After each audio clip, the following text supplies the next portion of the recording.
So excited to be talking to, for the first time on the Katie Halper Show, Kit Klarenberg, who is investigative reporter at the Grey Zone, and he's the editor of the Grey Zone UK. So welcome, Kit. Thanks for having me, Katie. Nice to meet you. You too. So you have a recent article. Your latest article is at the Grey Zone, and it says its headline is "Exposed: Before Ukraine Blew Up Kerch Bridge, British Spies Plotted It." So tell us what you discovered and how you discovered it. The Grey Zone's been the recipient of a variety of anonymous leaks in recent months. We started off with all of the leaked emails related to Paul Mason's anti-left busting activities in the UK. Like among the kind of tranches was this kind of rather detailed plan put together by senior British military intelligence operatives to conduct a wide-ranging incendiary attack on the Kerch Bridge, which connect Russia and Crimea. It was opened in May 2018 with much fanfare and was considered a major propaganda victory for the Kremlin. Putin called it a miracle at the time because it had long been dreamed about by kind of czars and commissars before him. And to the extent that it's been kind of it has been frequently cited as a potential target, it wasn't so surprising. But I think that the sheer scale of the detail is really quite extraordinary. And it was always my assumption that something really sensitive like this wouldn't be put to paper, and it certainly wouldn't have been committed to print by private actors within a wider system rather than kind of the MI6 itself. But it effectively seems that yes, that a number of covert operations and black bag work in Ukraine has been outsourced to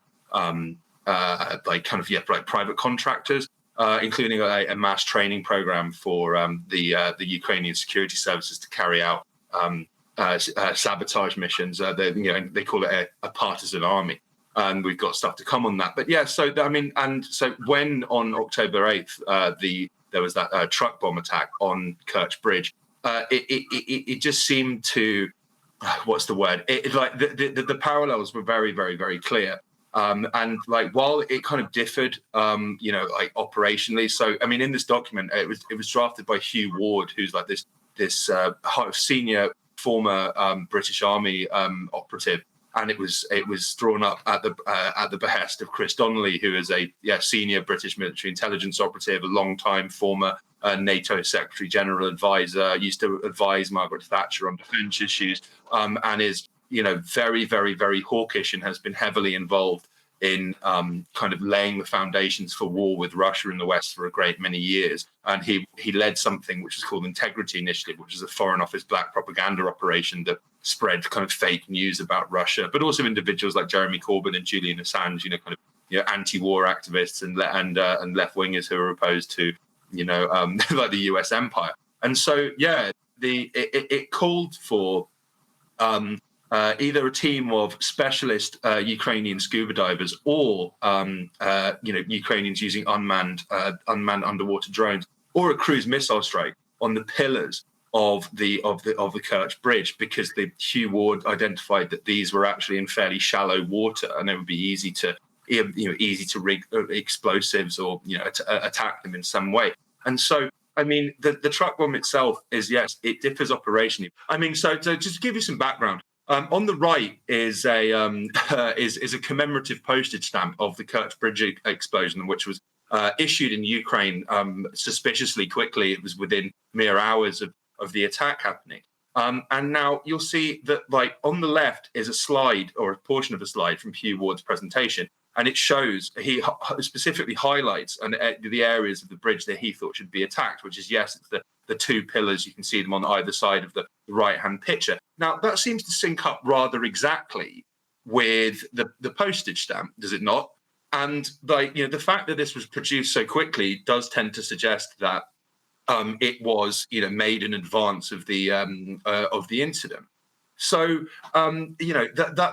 that's very striking. But what's also striking as well is that what seems to have actually happened, rather than using scuba divers or whatnot, that a truck full of fertilizer, which also contained explosives, it seems elements within the Ukrainian security services, or with help from the outside, i.e. Britain, arranged for a truck driver to drive, yes, what he thought was a vehicle full of fertilizer from Bulgaria to Crimea. Now, with having no idea that that he had been nominated for a suicide mission. This is actually a very common British intelligence tactic. So, for instance, during the multi-decade-long dirty war in Northern Ireland, which they, kind of rather in a rather Orwellian euphemism refer to as the Troubles. I mean, It was an outright civil war. Orwellian term, yeah.